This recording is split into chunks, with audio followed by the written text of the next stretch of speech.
Welcome back to the Daily Bollocks. Today, we're opening the declassified files for the anatomy of a grift, the Richard Inman Audit. We're looking at the forensic evidence of manufactured victimhood, geographic lies, and the financial exploitation of the British working class during his emergency broadcast. Let's begin with Exhibit A, the refugees' welcome geographic alibi which collapses on inspection. Inman's alibi was that he was actually standing with loyalists in Northern Ireland who were protesting outside a migrant hotel, and they decided to do the banners together as a parody. The reality? Video evidence broadcast by the Daily Agenda definitively proves the banner was held outside the Home Office in London, completely destroying the Northern Ireland parody defence.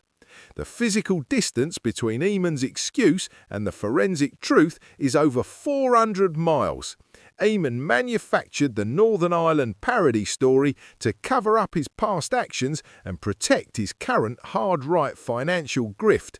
The video evidence proves it was a calculated lie. Moving to Exhibit B, the motive matrix reveals a massive gap between his spoken altruism and his immediate actions. He claims, "I don't do this to make money, I kinda do this because I love doing it and because I love the people of this country." Yet the absolute second his YouTube monetization is cut, he pivots to alternative extraction, immediately dropping his PayPal and Buy Me a Coffee links into the chat. We can track this in real time on the time to monetization clock, showing a rapid descent into aggressive panhandling. First, he plays the martyr, claiming he is cancelled and suffering a death of 1,000 cuts. Minutes later, he makes the pitch, announcing a move to a direct funding model.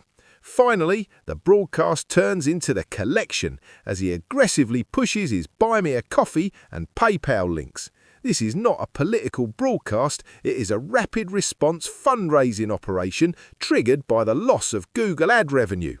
It gets worse. The hosts openly mock their working class audience by categorising their own stream as a Grifterathon. Inman pushes his begging bowl with the payment links, but the facade drops completely when Paul Thorpe enters the stream. The smoking gun transcript shows them laughing, asking if they are having a grift tonight before happily declaring they're going to have a Grifterathon. The takeaway is clear. They are not just extracting money, they are laughing at the people providing it. Every criticism they receive is immediately viewed as a new business opportunity to sell merchandise. When called a failed grifter, Inman excitedly plans to sell failed grifter t-shirts featuring a graphic of himself sitting in a street covered in a bin liner with a little cup. The activist does not defend his honour, he calculates the profit margin on his own humiliation, funded directly by his working class viewers. This is the anatomy of the machine, showing exactly how emotional manipulation becomes reliable revenue. The input is manufactured outrage and victimhood, with Inman screaming that he's been cancelled and blaming an Islamist plot to generate grievance. This processes into audience panic, activating the loyal subscriber base to feel defensive and protective of the host.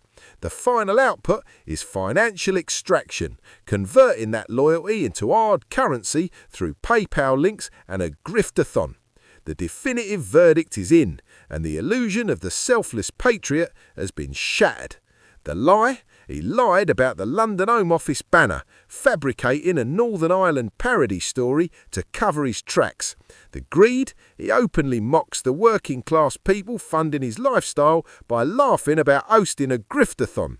You cannot build a genuine political movement on counterfeit politics and deliberate financial exploitation.